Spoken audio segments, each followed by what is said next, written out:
हम लोग ये सी टेट, सुपर टेट और यूपी टेट के लिए प्रैक्टिस सेट देख रहे हैं। उसमें एक प्रैक्टिस सेट कंप्लीट हो गया है, ये हमारा दूसरा प्रैक्टिस सेट है, तो इसको हम स्टार्ट करेंगे। अच्छा, इसमें ऊपर कुछ मैंने लिख दी थी इम्पोर्टेंट, वो हैं, देख लीजिएगा एक बार। 1 फैक्टर थ्योरी किसने दी है? बेनेट ने। 2 factor theory and 3 factor theory Spearman ने, और मल्टी फैक्टर गार्डनर ने। ठीक है, चलिए नेक्स्ट। चलिए तो यहाँ से चाइल्ड साइकोलॉजी का पोर्शन हमारा स्टार्ट होता है, तो हम स्टार्ट करते हैं क्वेश्चंस को। 7 वर्ष तक की आयु तक पहुँचते पहुँचते एक सामान्य बालक का शब्द भंडार लगभग कितना हो जाता है? तो उसके शब्द भंडार के अंतर्गत आते हैं 6000 शब्द। ठीक है। संकल्प शक्ति के कितने अंग होते हैं? तो इसके 3 अंग होते हैं। बालक के सामाजिकरण का प्राथमिक घटक क्या है? तो वो होता है क्रीड़ा स्थल। ठीक है। नेक्स्ट क्वेश्चन इज, वैयक्तिक भिन्नता का अर्थ क्या है? किन्हीं भी 2 व्यक्तियों के शारीरिक, मानसिक एवं संवेगात्मक असमानता ही वैयक्तिक भिन्नता कहलाती है। यानी कोई भी अगर 2 व्यक्ति हैं, उनके बीच में जो उनके देखने में जो अंतर है, उनके आईक्यू लेवल में जो अंतर है, और उनके इमोशंस में जो अंतर है, वो कहलाता है इंडिविजुअल डिफरेंसेस। नेक्स्ट क्वेश्चन, व्यक्तित्व भिन्नता के कारण क्या होते हैं? आनुवंशिकता, वातावरण का प्रभाव, शारीरिक एवं मानसिक विचारों का प्रभाव, या उपर्युक्त सभी। तो इसके अंतर्गत सभी एक इम्पॉर्टेंट रोल प्ले करते हैं, तो इसका राइट ऑप्शन होगा ऑप्शन डी। नेक्स्ट क्वेश्चन, सन 1860 में किसने यह सिद्ध कर दिया था कि व्यक्तियों में उच्च बौद्धिक योग्यताएं उनके वंशानुक्रम का परिणाम होती हैं? यानी किस वैज्ञानिक ने यह कहा था कि यदि किसी बच्चे का आईक्यू लेवल हाई है तो उसके पीछे उसके हेरिडिटी फैक्टर होते हैं? ये कहा था गाल्टन ने। बुद्धि कार्य करने की एक विधि है, ये स्टेटमेंट किसका है? ये है वुडवर्थ का। बुद्धि पहचानने तथा सीखने की शक्ति है, ये स्टेटमेंट है गाल्टन का। अमूर्त वस्तुओं के विषय में सोचने की योग्यता बुद्धि है, ये कथन है टर्मन का। नेक्स्ट क्वेश्चन, लड़कियों में बाह्य परिवर्तन किस अवस्था में होने लगते हैं? तो वो अवस्था कहलाती है एडोलेसेंस या किशोरावस्था। एक तत्व सिद्धांत, जो अभी मैंने इससे पहले बताया था, 1 फैक्टर थ्योरी, किसने दी है? ये बिने ने दी है। यदि किसी बालक का शारीरिक आयु 10 वर्ष है तथा उसके मानसिक आयु 13 वर्ष है, तो उस बच्चे की बुद्धि लब्धि यानी उसका आईक्यू लेवल कितना होगा? उसका होगा आईक्यू लेवल 130। बुद्धि वह शक्ति है जो हमको समस्याओं का समाधान करने और उद्देश्यों को प्राप्त करने की क्षमता देती है, यह कथन है वुडवर्थ का।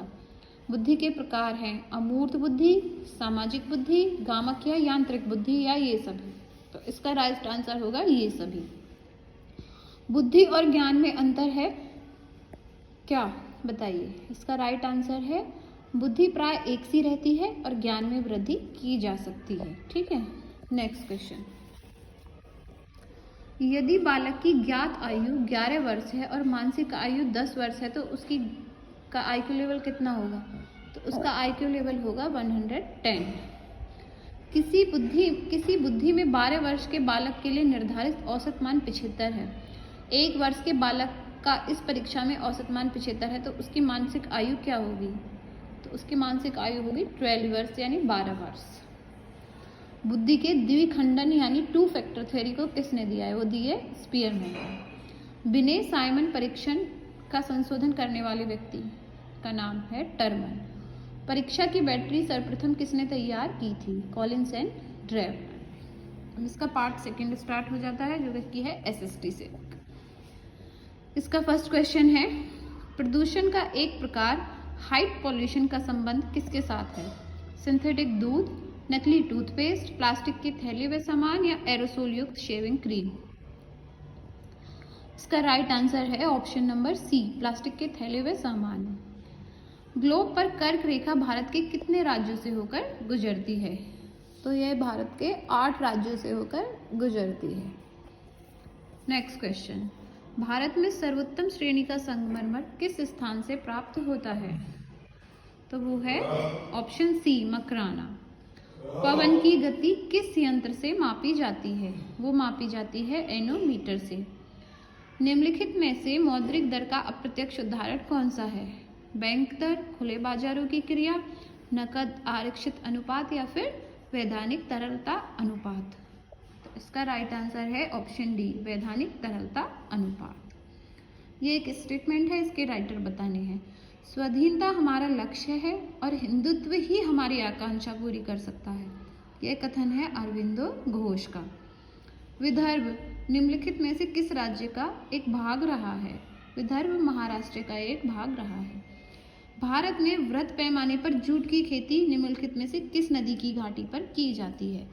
तो वो की जाती है हुगली घाटी पर। ठीक है, नेक्स्ट क्वेश्चन, खिसकती बर्फ संहति को क्या कहते हैं? जल, हिमानी धारा या फिर प्लावी बर्फ? तो इसका राइट आंसर होगा प्लावी बर्फ, ऑप्शन डी। निम्नलिखित में से किसे कंप्यूटर विज्ञान का जनक जाना जाता है, यानी फादर ऑफ कंप्यूटर कौन कहे जाते हैं? तो वो है चार्ल्स बेबेज। निम्नलिखित में से कौन सा इनपुट डिवाइस नहीं है? माउस, स्कैनर, कीबोर्ड या monitor? Right answer is monitor. निम्नलिखित नदियों में से कौन सी नदी बंगाल की खाड़ी में नहीं गिरती है? तो पेनार नदी, महानदी, कावेरी नदी या फिर तापी नदी?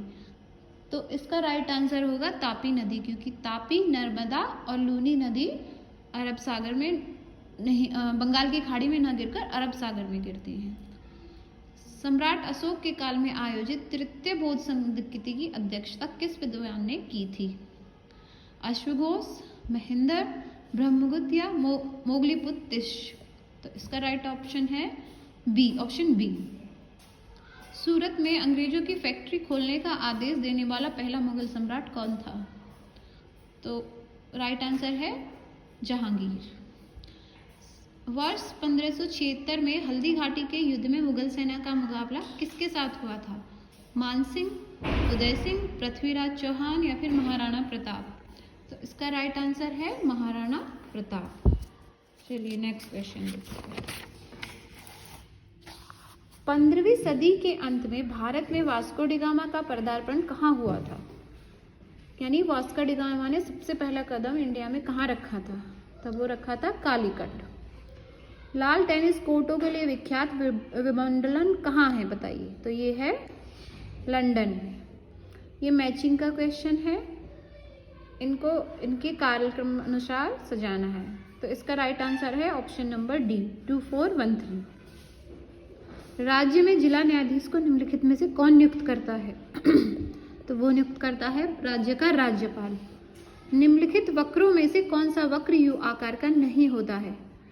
इसका राइट आंसर होगा औसत स्थिर लागत वक्र। मजदूरी कोष सिद्धांत यानी वैक्स फंड थ्योरी के प्रतिपादक कौन है? वो है एडम स्मिथ। स्वतंत्रता और समानता एक दूसरे के विरोधी हैं, ये किसका कथन है? ये है लॉर्ड एक्टन का। गुप्त शासकों में से किसने विक्रमादित्य की उपाधि धारण की थी? तो वो की थी चंद्रगुप्त द्वितीय ने। भारत में बैंक दर निश्चित की जाती है किसके द्वारा? आरबीआई के द्वारा, भारतीय रिजर्व बैंक के द्वारा। All India trade union Congress का मुंबई अधिवेशन किसकी अध्यक्षता में हुआ? तो उसकी अध्यक्षता की थी लाला लाजपत राय ने। नेताजी सुभाष चंद्र बोस द्वारा आजाद हिंद फौज का गठन कहाँ हुआ? तो वो हुआ था सिंगापुर में। भारत में संविधान सम्मिलित मौलिक अधिकारों की संख्या कितनी है भारतीय संविधान में, यानी फंडामेंटल राइट्स कितने हैं? तो ये है 6। भारतीय सैन्य अकेडमी स्थित है माउंट आबू में। नेक्स्ट क्वेश्चन है, मजदूरी का लौह सिद्धांत यानी आयरन लॉ ऑफ वेट्स कहलाता है मजदूरी जीवन निर्वाह का सिद्धांत। राज्य व्यक्ति से पहले है, ये कथन है एरिस्टोटल का। मोटर वाहनों में पश्चिम दृश्य दर्पण के रूप में कौन सा दृश्य उपयुक्त होता है? तो वो होता है उत्तल दृश्य। ठीक है, ये नेक्स्ट क्वेश्चन होगा। चलिए अब नेक्स्ट क्वेश्चन अगली वीडियो में